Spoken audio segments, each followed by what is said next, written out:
Well, Happy New Year, you know what that means? Another year at MECUM Auctions. The 25th anniversary of MECUM Auctions at Osceola Heritage Park. This is my 11th year of going to this auction. They got some really nice cars this year. This could be the best year of the car lineup as far as the car lots go. So now, let's get started. Now you can tell by the look of the grounds here that it's been raining for the past couple days here.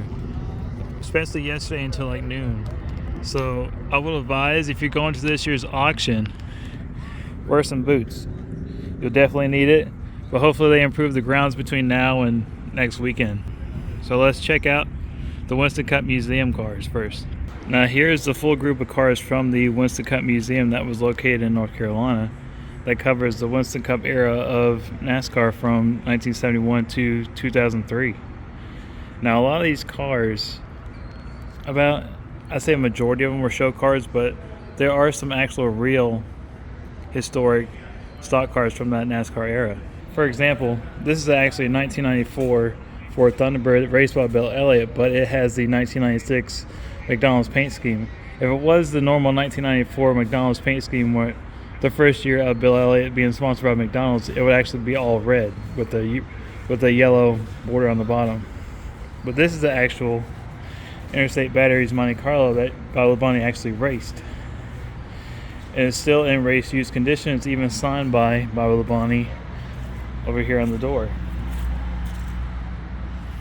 This museum also has a lot of Winston Cup brand, like Winston brand history, such as this Thunderbird here, which was built by Junior Johnson and Associates. When Winston sponsored the Cup Series, this would like pace the field and for like promos and things like that, until they got their use of it and built another car to show off their brand for the series. Now take for instance this car right here. This is the actual Dale Earnhardt raced chassis and body, but it actually has the 1998 paint scheme on it. This car was originally a Chevy Lumina in the 94 season and then was rebodied for the 95 season, the Monte Carlo. It was raced until at the end of the 96 season, which became a show car for the 97 season. Now in 98, you can tell this is a 98 paint scheme on this car because of the 50th anniversary contingency sticker and the plus decal on the hood. Usually it would just say like GM Goodwrench service on it, and they didn't really start advertising the plus until I think 97 onward. Get a little interior shot here.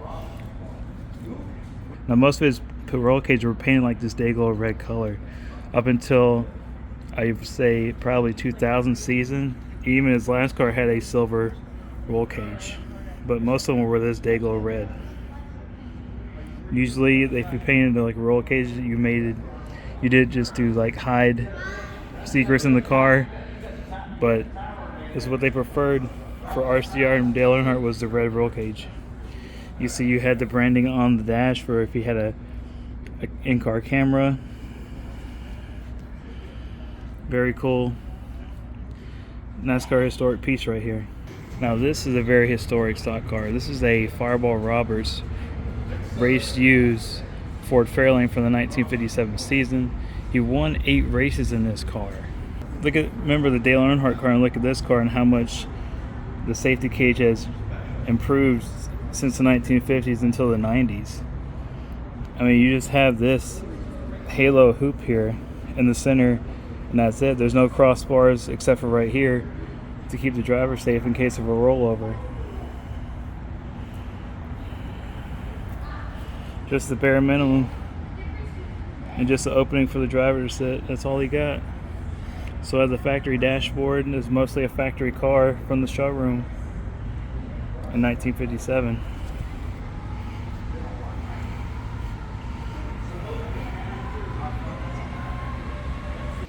Now, if you watch Stapleton 42's YouTube channel like I do, you really know the history of this car. Dave Marcus actually had a wing car back in 1969-70 season. It was like mostly light blue with a yellow 30 on it, and he pretty much confirmed it in his video that this was his car. Dave Marcus actually confirmed this car was his because of this leg rest right here. This actually covered a panel where he can adjust the suspension to his liking. It had a ratchet and he would adjust it. And then NASCAR caught on and made him rivet the panel down so he couldn't adjust it no more. And this is actually Dave Marcus's seat, and he recognized it in the video as well, confirmed that was his seat. I recommend you watch that video. And of course, the Superbird cars had a wood grain dash as well. Same one as the, if you remember last year, they had a Bobby Allison Super Daytona here, and they still had that same wood grain dash as the race car to sort of mimic the street car. Now, what they did with these cars afterwards, they had the Winston, in the final year of the Winston Cup season, they had a victory lap tour in the 2003 season, which they had to either they pick a Winston Cup champion from the early years and the more modern times, and they do like a pace lap before the race. If I remember correctly, this was driven by Richard Petty in the final race. Then a Matt Kenseth car in the Homestead race, which was driven by Jack Roush, which is further down the line here. I'll show you that these were side by side in the final race, and they do like a pace lap before the race even started. Here, this is Matt Kenseth's car from that race, which was driven by Jack Roush. In the pre-race ceremonies, of course, Matt Kenseth, who won his only Cup championship with, was the final Winston Cup championship. Now, I'm sure this has some race history to it, because a lot of show cars were former race cars usually, especially in this particular era. But there's no history listed on this car as of now. So if you have fun history on this car, please leave a comment below. And another cool thing about this Winston Cup era museum is that they have a bunch of NASCAR helmets for sale, which are mostly authentic helmets. Especially this helmet right here, which is a Dale Earnhardt open face helmet, which is up for auction this coming week as well. Of course, you have like Mark Martin, Dale Jarrett, Mike Skinner, Ricky Rudd, Dale Jarrett, a couple more Dale Jarretts. Looks like a Jeremy Mayfield.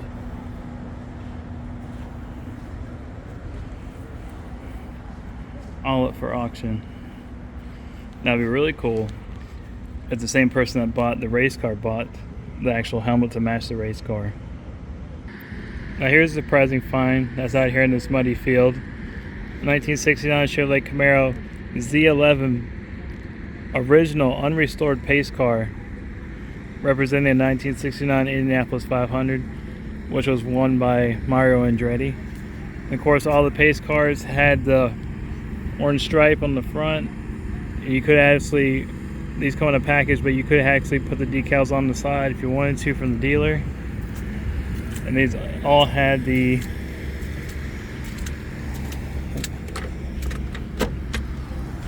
houndstooth interior. This one actually has an automatic transmission with a 350. But unrestored, all original pace car edition 1969 Camaro.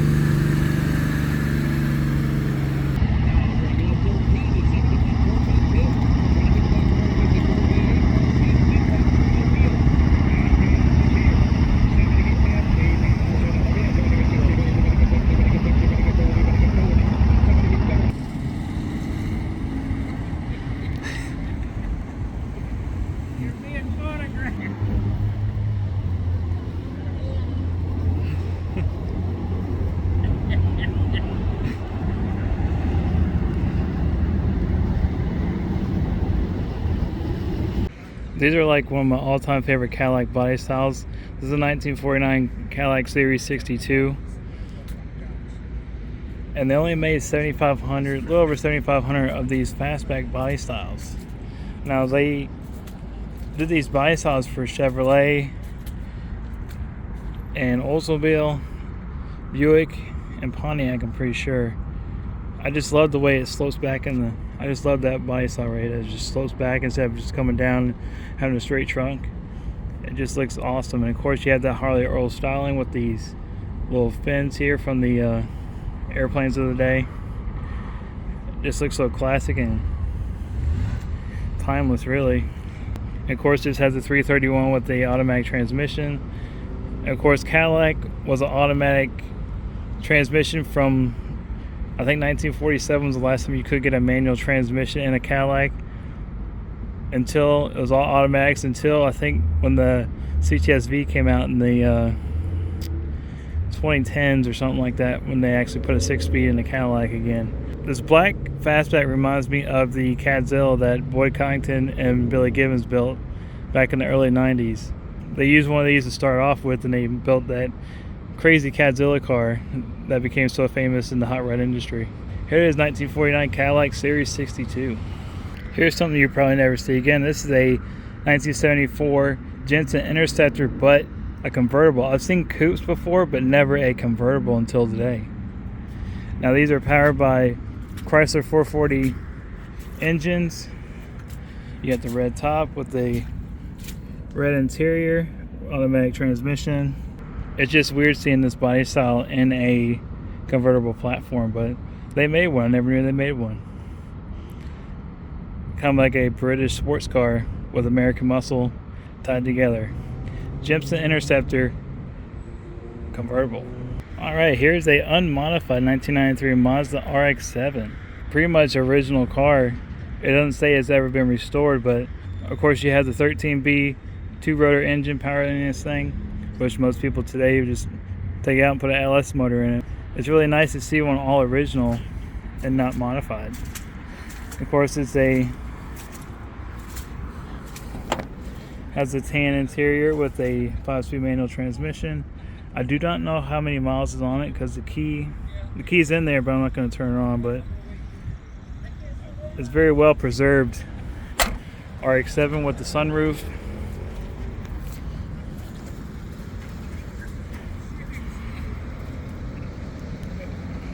I'm probably sure this is probably the first time this car's ever seen rain in a long time, because it looks very well garage kept, besides the rain that's currently on it right now.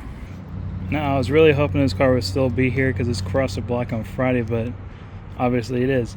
This is a 1976 Cadillac Seville, which was owned by Elvis Presley, but there's no documentation if he drove it or just rode in it, or just somebody he bought for somebody else that worked for Graceland or his family member or what. But Elvis's name is was on the title for this car, and it is documented. But of course, you know, Elvis died in like August of 1977, so who knows actually how long he actually rode in this car, or if he ever did. So I think this car went for like $80-some thousand on Friday night. Probably the world record for a Cadillac Seville. Here it is, the Elvis car at MECUM Auctions. Here's an American sports car that everybody kind of forgets about or gets overlooked through history. It's a 1954 Kaiser Darin. Also, the Kaiser Darin, if you consider it debuted at the 1953 North American Auto Show before the Corvette, people actually consider these America's first fiberglass 2-seater sports car over the Corvette. Now, they only made like 435 of these. The only production year they ever had of these cars in 1954. But these are like very underpowered compared to the Corvette, even though they both have straight 6 engines. Now, a cool thing about these Kaiser Darins was the doors. To open them, you just pull this handle up, and the front of the door goes into the fender, and you can slide it in to get into the car, which gives you plenty of room. You don't have to worry about hitting the door.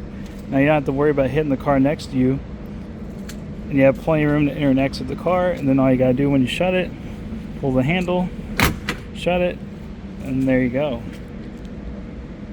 I mean, plenty of fat fender cars could have done this back in the day, especially if it was a convertible, because you have all this room in this fender, and Kaiser Darin executed it very well by giving the door enough room to slide into the fender and slide back.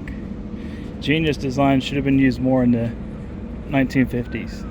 A lot of European styling was in this car, mixed with American touches from the early 50s.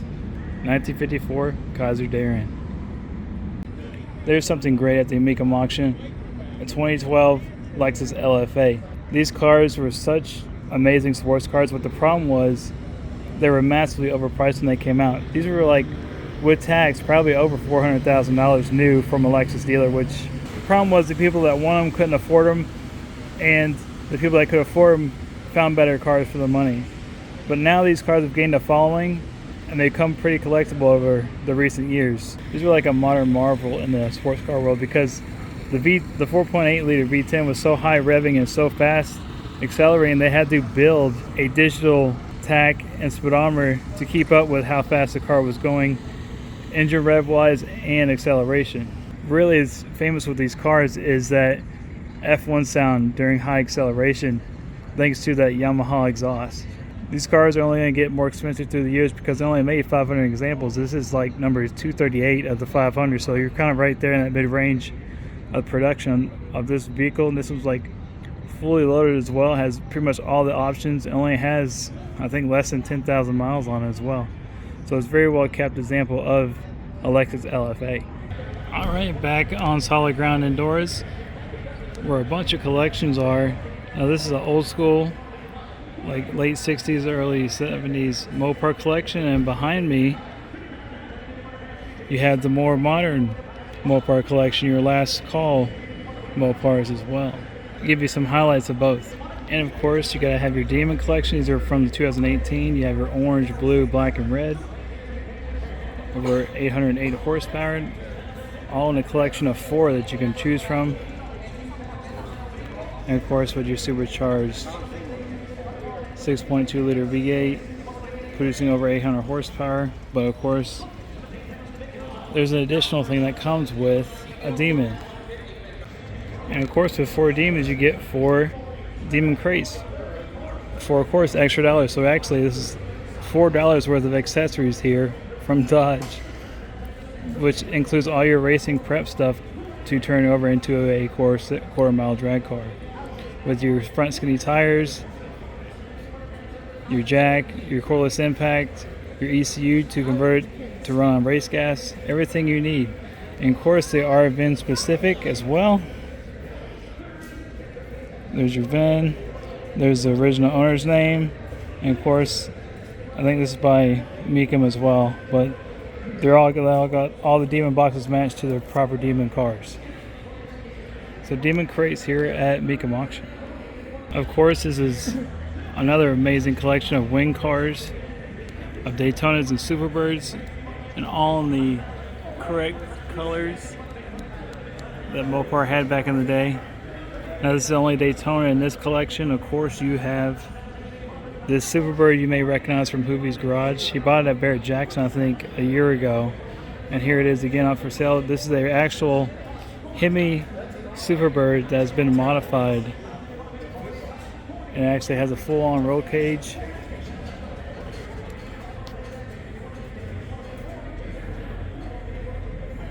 And AC and everything. This is probably the only modified Superbird you'll probably see that's actually a real deal. Here's a market that has been growing over the past couple of years, is the Japanese sports car market, especially these Datsun 240, 260, and 280Zs. But this one is particularly special, not because it has the same kind of paint and graphics package very similar to a Pontiac Trans Am, but this is serial number 1 of 1981 Datsun 260 280ZX. So you check this out. The very first one ever produced right here. Datsun 280ZX.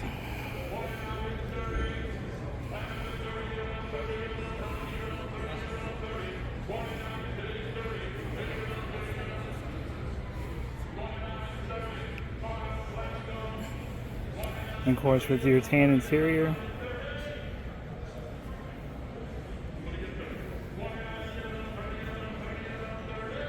Very well preserved as it should be. But here, this is his whole collection of Z cars. Look at this.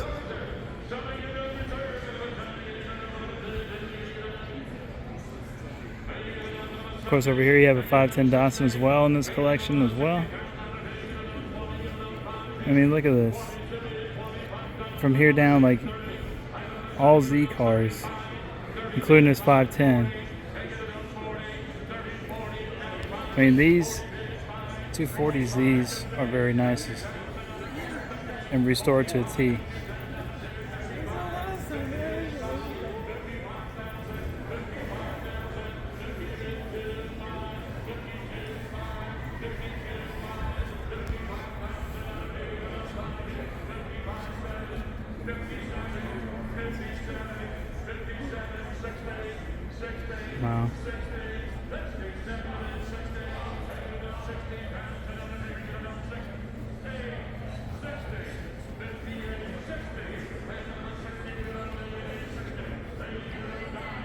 Here's some great examples of some Mopar muscle. 1970 Plymouth Barracuda, but this is the AAR Cuda, which is Dan Gurney's All-American Racers. And it all came with a 340 6-pack. And of course, your force view with the pistol grip shifter.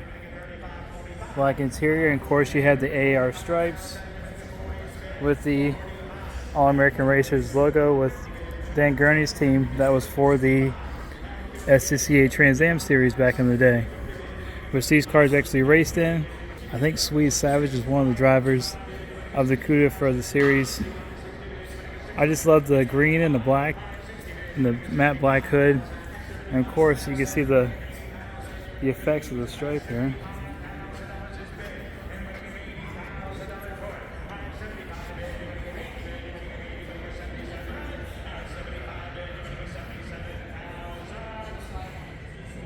It's a great example of 70s muscle. Now here's kind of a cool example of a difference between a regular Charger and a Daytona. Obviously the wing, but also the back windows. Now this is the Charger 500 body, which had more of a slope rear window. And of course the regular Charger from 68 to 70 had these sail panels for the rear window. And of course on the Daytona, you had these vents on the wheels on top of the fender. You had these vents on top of the fender, and of course on the regular Charger you did not have that. And obviously you had the famous nose cone to be eligible for NASCAR competition. And of course the Charger, you just had a flat nose. So there's your difference between the Daytona and the Chargers. Same body style, but different front and rear, and wing, and some fender differences as well. Minor fender differences as well. But still same cool car. Here's a really rare car. This is a 2021 Mercedes AMG GT Black Series P1. These are made to look like Lewis Hamilton's Petronas F1 car, W10. That raced in the 2019 season. Of course, they add the teal color from the Petronas team. And all these Mercedes stars these are all hand painted and clear coated. This isn't a wrap or anything like that. This is all hand painted. They only made 20. I think they only made 20 of these cars in total, and this is one of the 20. This is a very cool truck right here. 1990 454 SS Silverado. But the truly amazing thing about this truck, that it only has 10 miles on it. And it still has a wrapping on the seat from the dealership, even on the carpet as well. Only 9. Brand new. Original radio and everything. Look at this. Dash doesn't even have a crack in it, which is really rare for these trucks, especially if it's been used. But it's been garage kept for like 30 years. And look at the bed. When was the last time you saw an OBS bed with no scratches or anything in it? Immaculate. This probably could be a world record for an OBS truck, especially a 454 SS truck. It's just unbelievable. A time capsule. Let me show you around the other side. Just look at that 454 engine. And here's the interior from the driver's perspective. And here, look at this. Here's the odometer. Look at that, 10 miles.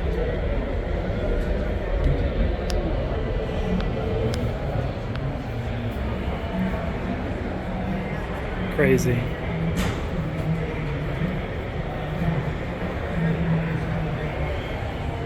I still can't get over how clean this bed is.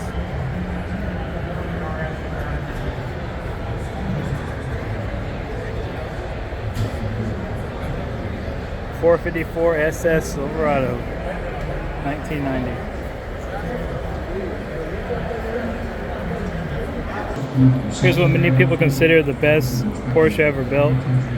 1987 Porsche 959. Twin turbo flat 6. This was like the competitor to the Ferrari F40, which I will show you in a second. There's one here at the auction. It's just an amazing, beautiful car. Here you go. If you watch the show Bits and Rides on Motor Trend, you remember these Dave Kindig Corvettes, the CF1s. Of course, powered by a Lingenfelter LS. And they also made one that's electric. This incredible styling from that team at Kindig-it Design.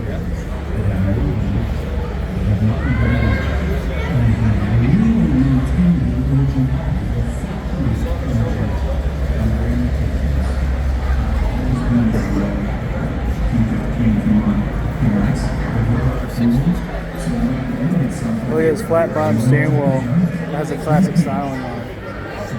Very cool.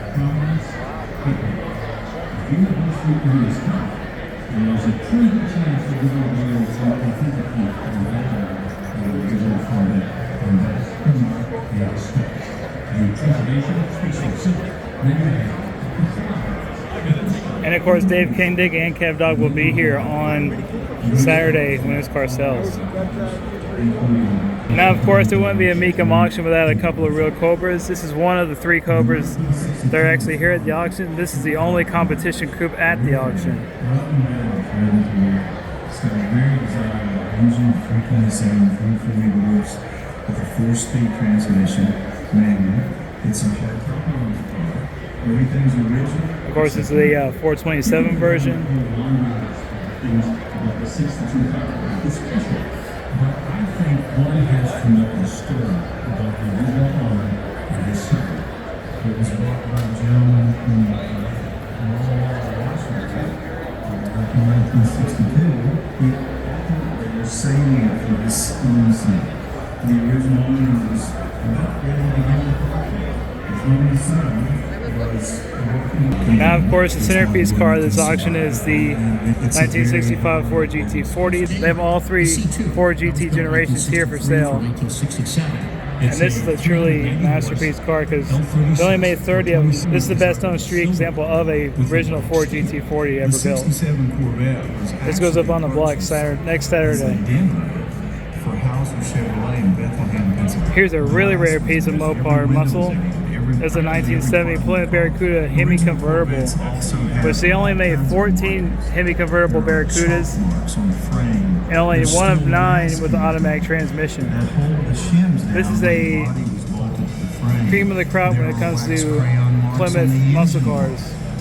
It's going to get some big money when it comes on across the block on Saturday. And here's that Ferrari F40 I told you about earlier, with that 2.8 liter V8 engine. Probably my favorite all-time Ferrari ever built. This is the last Ferrari that Enzo Ferrari ever worked on or had anything to do with before he passed away. Truly a remarkable machine.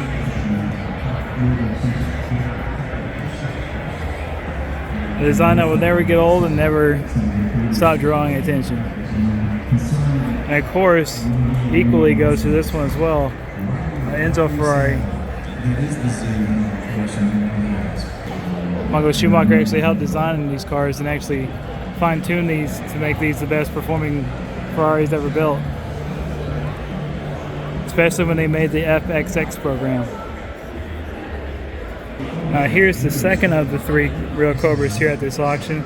This is actually a 289 Cobra. These are like the earlier versions of the Cobra before they went to the big 427. This more resembles the AC Bristol, which Carroll Shelby used the body from to create the Cobras.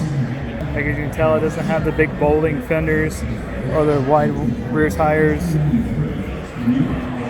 And also, it has a glove box, which you later on, which will become a flat panel, especially in the competition cars.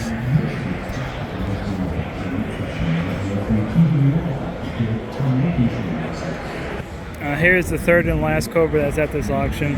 This is a 1966 427 Cobra, but the unique thing about this Cobra is powered by a 427 Holden Moody side oiler engine. Of course, Holden Moody's more famous for their NASCAR program like Fred Lorenzen and Fireball Roberts and Mario Andretti winning the Daytona 500. Now, this car is like what you would buy if you were to order it from Carroll Shelby back in 1966 from his shop, for the most part. If you want a Cobra for the street, this is what you got.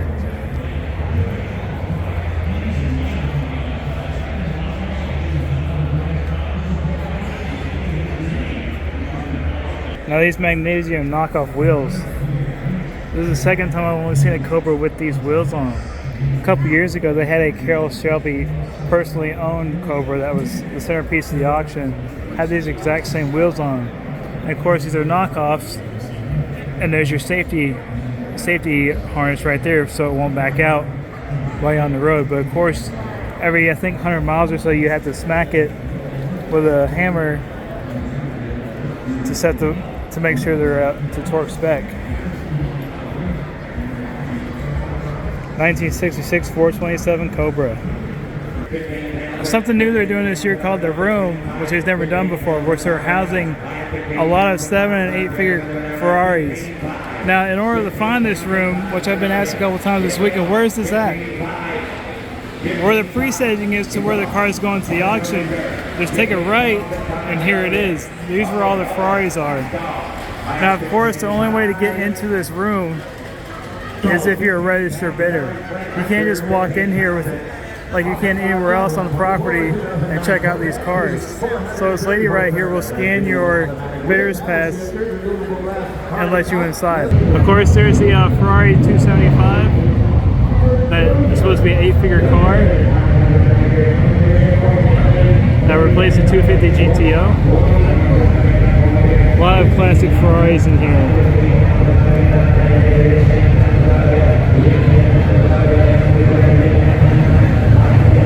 Which we'll be seeing more of these next week, and I'll probably get more of an in-depth feel when they go across the auction block.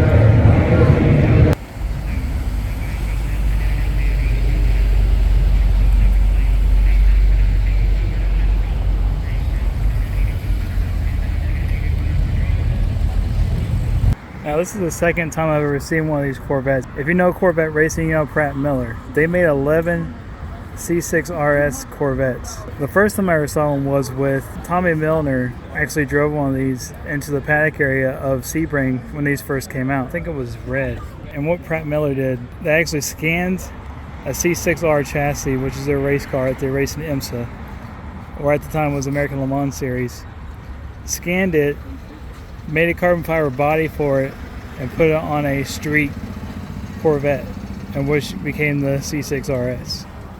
And of course, you know the race car actually had these vents and everything. There's a full carbon fiber body. And of course, French leather interior, like French stitched leather interior, if you can see that. These are a lot wider than like a normal C6 Corvette. You can see how wide this thing is. Because look how far that side skirt comes out right here compared to like a normal C6 Corvette. Even a Z06 Corvette don't even have that. Yep, very special, very rare limited run of the C6 RS Corvettes. Now this is pretty awesome. This was here last year, but I didn't like feature or anything, but this is a what if they made a 4-door Barracuda. And it's very well executed, like if Chrysler done themselves. Because check this out.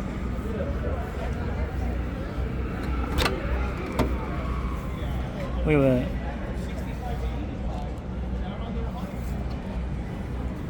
A 4-door Barracuda. It's kind of like how they give Chargers grief because they're 4 doors instead of 2 doors, but it's pretty cool. It's very done very well. Of course, they have the vinyl top. I'm sure they're going to hide some battle scars to make this happen with the vinyl top, but it all works together.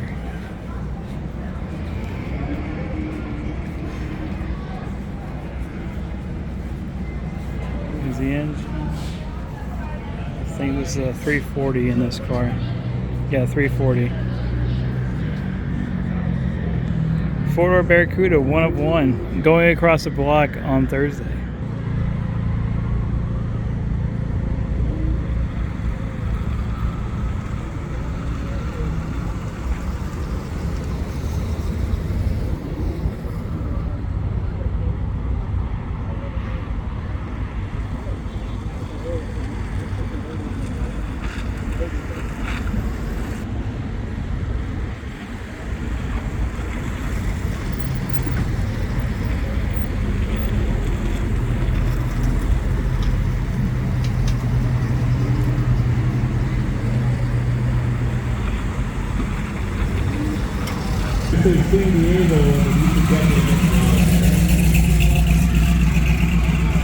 Alright, I think it's my final car. I think it's only fitting that we finish off with this 1969 Mercury Cyclone spoiler, but this is a pretty unique one. This is a Kelly Yarbrough special. This is offered up in the same colors he used on his Wood Brothers Mercury back in 1969 season. This is what Ford used to combat the Dodge Daytonas in the 69 season. Now you all may know we just lost Kelly Yarbrough on New Year's Eve of this past year. And you can tell there's burgundy on the inside. And of course that famous white and burgundy perlator paint scheme from the 1969 season. But they also had a blue and white one that actually sold on the West Coast called the Dan Gurney Special, which was light blue and white as well. But these are mostly sold in the Southeast at Ford and Mercury dealers if you ordered to do so. A great way to close out MECUM of 2024. I'll be back next weekend to show you those 8-figure Ferraris and a very special car that was not here this weekend that will be here next weekend. So stay tuned for that. See you next weekend.